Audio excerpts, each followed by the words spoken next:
हरे कृष्णा। आप में से बड़े सारे भक्तों का ये प्रश्न आ रहा है, कार्तिक स्नान कब से प्रारंभ करता है और कार्तिक स्नान के क्या क्या नियम होते हैं। कार्तिक स्नान कौन कौन कर सकता है, पीरियड्स में कार्तिक स्नान क्या क्या क्या जरूरी है, क्या जो कार्तिक स्नान करते हैं उनको पूरे महीने कार्तिक का व्रत रखना जरूरी होता है। कार्तिक में हम कौन कौन से नियम ले सकते हैं। सबसे पहले आज बात कर लेते हैं केवल कार्तिक स्नान की। देखो, कार्तिक स्नान जो है वो वैसे तो कार्तिक का जो प्रारंभ महीना हो रहा है वो 18 अक्टूबर से प्रारंभ हो रहा है और 15 नवंबर को खत्म हो रहा है।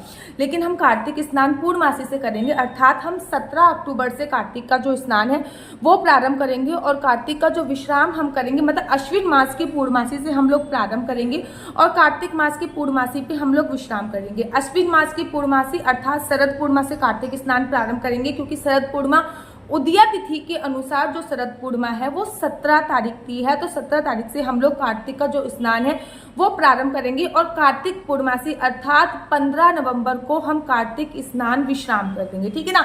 ये जरूरी नहीं है कि अगर आप कार्तिक स्नान कर रहे हो तो कार्तिक के पूरे महीने का आप लोगों को व्रत रखना है, लेकिन कार्तिक स्नान करने वालों को कुछ नियमों का पालन बहुत आवश्यक है, वो मैं बता रही हूँ।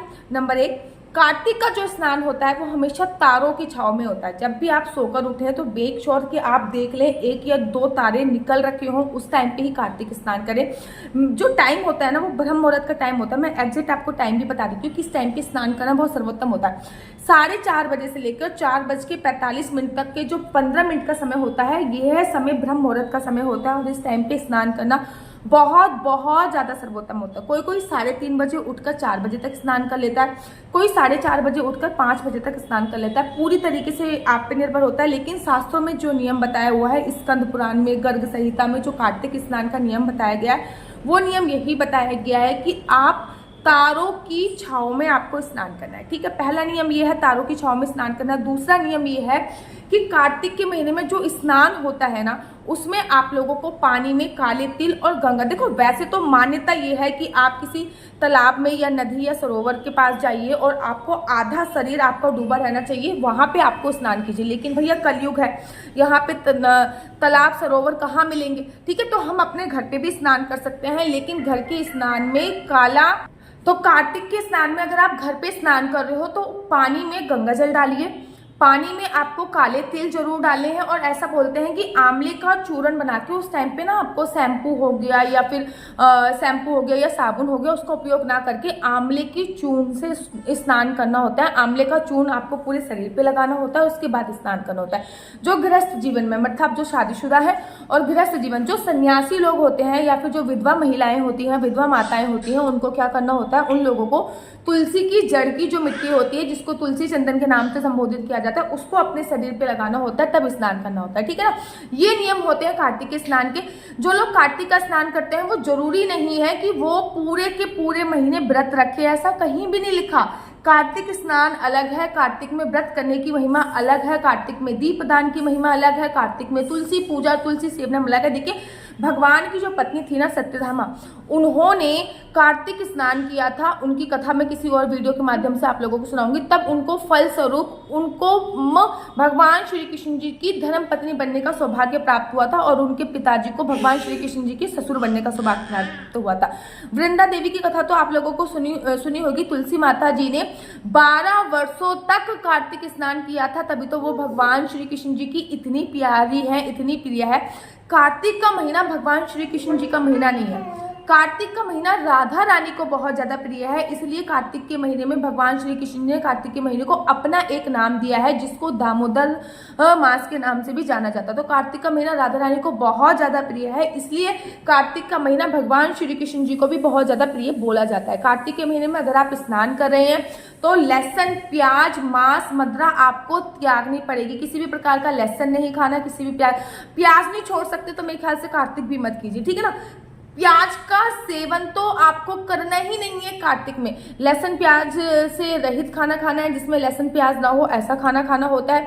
कार्तिक के महीने में मसूर की दाल का सेवन नहीं करना होता। जो भी कार्तिक स्नान कर रहे हैं उनको कुछ बातों का नियम अवश्य करना होता है। बालों में ऑयलिंग या फिर पूरे शरीर पर ऑयल नहीं लगाया जाता, केवल और केवल नरक चतुर्दशी वाले दिन ही ऑयल लगाना चाहिए। हाँ, अमावस्या वाले दिन और अष्टमी तिथि वाले दिन, अमावस्या और अष्टमी तो ऐसी तिथि होती है जिस पर आपको काले तिल पानी में डाल के स्नान नहीं करना होता है और ना ही आंवले का चूर्ण लगा के स्नान करना होता है। ये 2 तिथि ऐसी होती है। अब कार्तिक स्नान का मैंने पर्टिकुलर टाइम बता दिया कि आप 4:30 से लेकर 4:45 तक कार्तिक स्नान कीजिए। कार्तिक स्नान ना बड़े सारे लोग कहते हैं दीदी ठंडे पानी से हम लोगों को स्नान करना पड़ेगा, क्या करें? देखो, अगर आप ठंडे पानी से स्नान कर रहे हो, ठीक है, मान्यता तो यह है कि तालाब या सरोवर के पानी से स्नान कीजिए, लेकिन ऊपर सिंटेक्स में पानी भरा हुआ है, उस पानी से हम लोग स्नान करते हैं तो वो पानी बहुत ज़्यादा ठंडा होता है। तो हम बेसिकली क्या करते हैं, रात को पानी ना अपनी बाल्टी में भर के रख लेते हैं, तो उसकी तासीरता इतनी ठंडी नहीं रह जाती, क्योंकि जो खुले आसमान में पानी रखा है वो बहुत ज़्यादा ठंडा हो जाता है। इसलिए हम लोग एक बाल्टी में पानी भर के रख लेते हैं, उस पानी से हम लोग स्नान करते हैं, ठीक है। वो तासीर ठंडी होती है। अगर आप गर्म पानी से स्नान कर रहे हो तो उस पानी में आपको गंगा जल का उपयोग नहीं करना, लेकिन अगर आप ठंडे पानी से स्नान करो तो आप पानी में गंगा जल का उपयोग करना है। कार्तिक स्नान में न केवल स्नान का विशेष महत्व होता है, अपितु काले तिल डालकर स्नान करने का विशेष महत्व होता है। कार्तिक स्नान में गंगा जल डाल के स्नान करने का विशेष महत्व होता है। कार्तिक स्नान में आंवले के चूर्ण से स्नान करने का विशेष महत्व होता है। आपने स्नान कर लिया, सुबह सुबह स्नान करने के तत्पश्चात आपको फिर स्वच्छ वस्त्र पहने, ये नहीं कि जो कपड़े आपने कल पहने वो आज पहन लिए। चाहे मैंने ये सूट 1 घंटे के लिए पहना है, लेकिन 1 घंटे अगर मैंने पहन लिया तो अब इसको मैं पानी में निकालने के बाद, धोने के बाद ही दोबारा पहन सकती हूँ, ऐसे नहीं पहन सकती हूँ। पहले इसको मैं पानी में निकालूंगी या धोऊंगी, उसके बाद ही मैं दोबारा इस कार्तिक स्नान करने से पहले आप लोगों को संकल्प लेना भी बहुत जरूरी है। फॉर एग्जाम्पल, आपने 17 तारीख से कार्तिक स्नान प्रारंभ किया। वैसे तो देखो 17 तारीख से ही मान्यता है कि कार्तिक स्नान प्रारंभ करना चाहिए। वैसे तो कार्तिक का महीना, जो कार्तिक का स्नान है वो 18 तारीख से, लेकिन हम पूर्णमासी से पूर्णमासी का नियम लेते हैं। तो आपको प्रथम कार्तिक स्नान से पहले संकल्प लेना है। मैं संकल्प लेने की विधि भी बता रही हूँ आपको। वॉशरूम में स्नान के लिए आप जा रहे हो, स्नान का जो गंगा जल है, गंगा जल थोड़ा सा हाथ में लेना है। आपको बोलना है श्री विष्णु श्री विष्णु श्री विष्णु, मेरा नाम आशु चौहान है, मेरा गोत्र केम लक्ष्य है और मैं इस समय पे, मेरा निवास स्थान वृंदावन है। आपका निवास स्थान जहाँ पे भी हो आप वो बोल सकते हो। मैं पूरी श्रद्धा भाव से कार्तिक स्नान कर रही हूँ। इस कार्तिक स्नान के दौरान मैं किसी भी प्रकार की कोई निंदा, चुगली इत्यादि नहीं करूंगी। भगवान श्री हरि विष्णु ये कार्तिक स्नान संपूर्ण कराने में मेरी मदद करें, ऐसा बोलकर वो जो गंगा जल है वो आपको अपने सिर पे ही डाल लेना होता है, या फिर जो आपका स्नान वाला जल है उसमें। तो आपने संकल्प ले लिया। अब आपने संकल्प ले लिया तो अब आप कार्तिक स्नान छोड़ नहीं सकते, चाहे आप बीमार हो जाओ, चाहे कुछ भी हो जाए, लेकिन कार्तिक स्नान छोड़ नहीं सकते। अब आप कहोगे दीदी हम लोग पीरियड्स में कार्तिक स्नान कैसे करते हैं? तो पीरियड्स के जो 5 दिन रह जाते हैं, 7-8 दिन, पीरियड्स में कार्तिक स्नान करने की कोई मना नहीं है, लेकिन पीरियड्स में दीपदान करने की मनाही है। कार्तिक के बाद, स्नान के बाद जो पथवारी की पूजा होती है वो करने की मनाही है। कार्तिक स्नान के बाद जो आप दीपदान करते हो उसकी मनाही है। कार्तिक की स्नान के बाद लड्डू गोपाल की पूजा अर्चना वंदना करने की मनाही होती है। पीरियड्स में कार्तिक स्नान करने की कोई मना नहीं, लेकिन हाँ पीरियड्स में गंगा जल डालकर स्नान करने की मनाही होती है। लेकिन फिर भी आपका मन नहीं माने, क्योंकि बहुत टाइम ऐसा होता है कि हमारा मन नहीं मानता कि हम कार्तिक स्नान करें और पीरियड्स में कैसे करें। तो आप वो पीरियड्स के 3 से 5 दिन गैप करके लास्ट के जो 5 दिन होते हैं उसमें वो पुण्य अर्जित कर सकते हैं। तो इस प्रकार से आपको अपना कार्तिक स्नान करना होता है। कार्तिक स्नान हमेशा ब्रह्म मुहूर्त में किया होता है। कार्तिक स्नान तारों की छांव में करना चाहिए। कार्तिक स्नान करने के लिए इन बातों का ध्यान रखना चाहिए, जैसे कि गर्म पानी से स्नान नहीं करना, काले तिल डाल के स्नान करना है, साबुन का उपयोग नहीं करना, फ्रेश होने के बाद ही स्नान करना है, दातुन का उपयोग करना बहुत ज्यादा कंपलसरी होता है।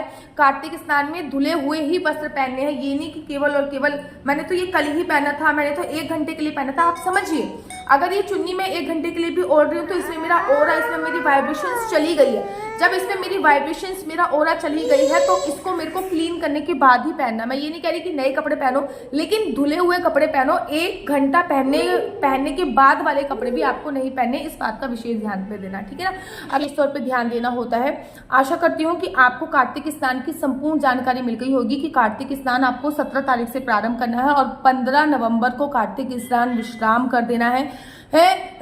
विश्राम कर देना है। अगर आप लोग अपनी कुंडली मुझसे दिखवाना चाहते हैं तो मेरा नंबर है 4/9-20-25-65। मैं दोबारा से रिपीट करती हूँ, मेरा नंबर है 4/9-20-25-65। आप अपनी डेट ऑफ बर्थ के माध्यम से बहुत सारी चीजें जान सकते हैं, जैसे कि आपकी पुत्री के संतान का योग कब है, आपके संतान का योग कब है, आपका बच्चा जॉब करेगा या बिजनेस करेगा, बिजनेस करेगा तो किस फील्ड में बिजनेस करेगा, जॉब करेगा तो किस फील्ड में जॉब करेगा, उसको कौन सी साइट लेनी चाहिए, कौन सी स्ट्रीम लेनी चाहिए, ये सभी जानकारी आप मेरे से कुंडली के माध्यम से प्राप्त कर सकते हैं। लेकिन कुंडली देखना बिल्कुल भी फ्री नहीं है, कुंडली देखने के थोड़े से चार्जेस हैं।